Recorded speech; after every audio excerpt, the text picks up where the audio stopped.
năm vài gro chết hai là sọ gro tập tắc đây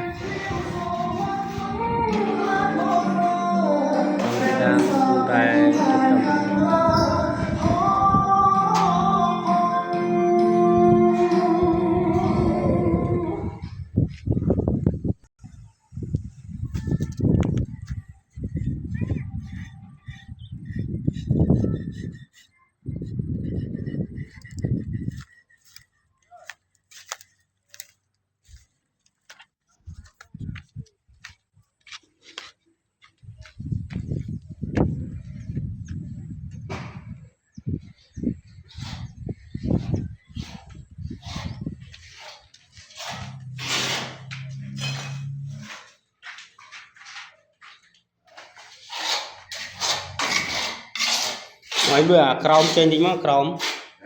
nè ngoài khi sẽ đua gì khi sẽ đua gì chạm được bên đi mò khỉ nhát khi sẽ đua gì ở đây ri gì khỉ nhát trong ngoài cho vào giòn mưa đầy gì ngoài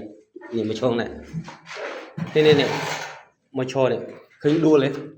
nè mà cho môi trường crom mà khơi nhát đấy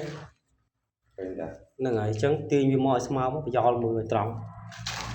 hơi chậm chạp bớt bờ lý dương tiên chạm mai một ha bạn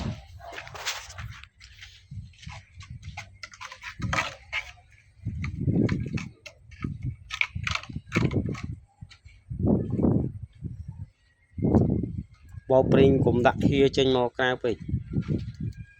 trong về trong quay tao vừa đi mò trâu rong nữa còn như sạch rong bây giờ tất tệ tất tả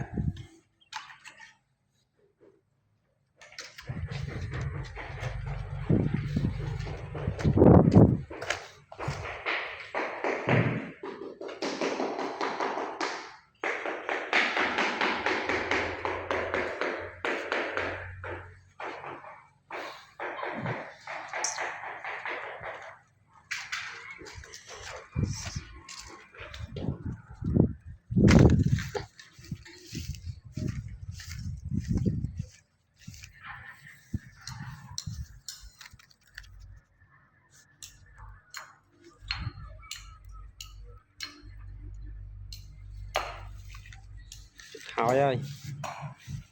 khẽ mùi nữa